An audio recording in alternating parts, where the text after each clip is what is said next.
So I want to talk to you about kind of what we've been working on, and I'm going to go over what we did last time just in case you weren't here or you need a refresher.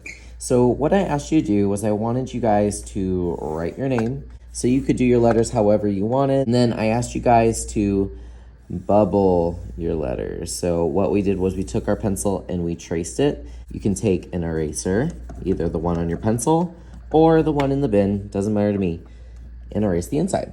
Then I asked you guys to use your line types, and I wanted you to do radial, so starting from the middle going out. So you could do straight lines, but I also said, hey, it doesn't have to be.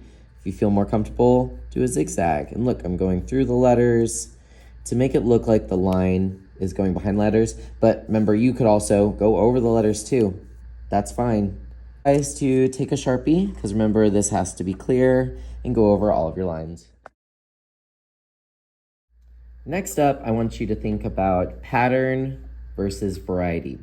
So I want a variety of patterns. So remember, variety means a bunch of different things. So think about your dinner. It might have meat, potatoes, some peas, you have some water on the side, maybe for dessert you have some chocolate. It's not all the same thing, so it's a variety of foods.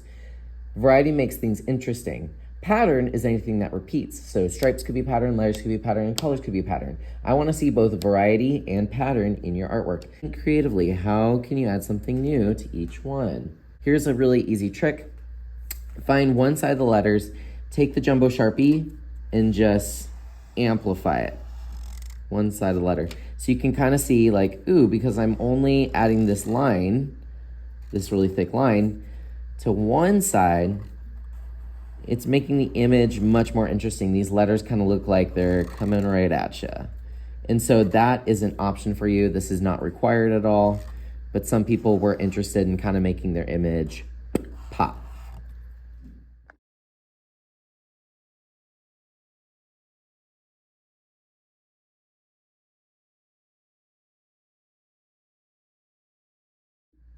All right, and so after talking to Original Works, they reiterated that there's kind of 3 materials you can choose from for your art because there are certain things that cannot go into their machine copier.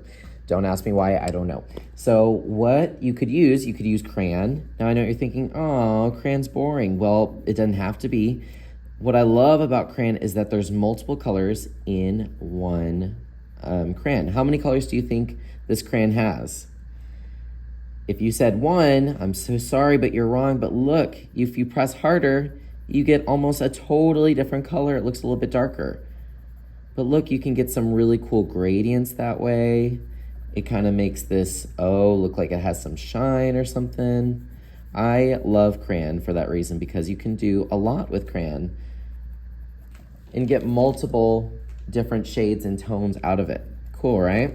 Another thing you could use is colored pencil. Just take the box that is the color of your table. So if you were at blue table, you take the blue one. If you're at the purple, you take purple. Duh.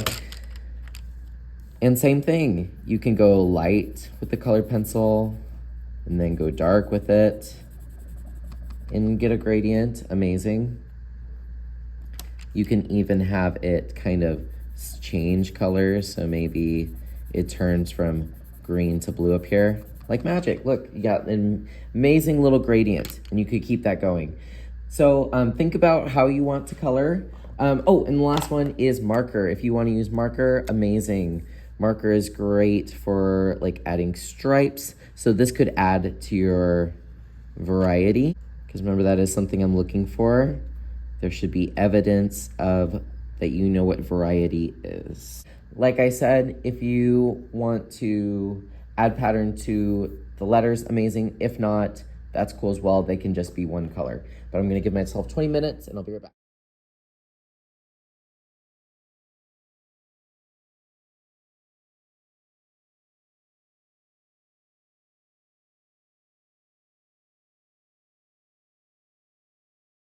All right, so I have officially run out of time, but that's okay. We'll have plenty of, at least a couple more days to work on this, which is good. One thing I want to point out is that you can layer materials. It doesn't have to be just one. So over here, I kind of demonstrated it, but if you didn't catch it during the time lapse, like let's say I want to go over this E with some sort of pattern or variety of some sort.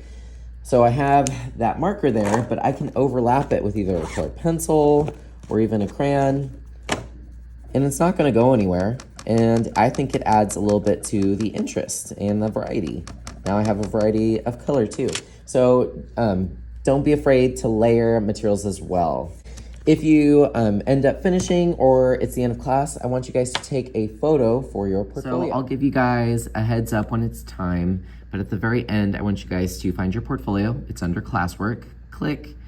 Remember, you'll see the boat field aesthetic.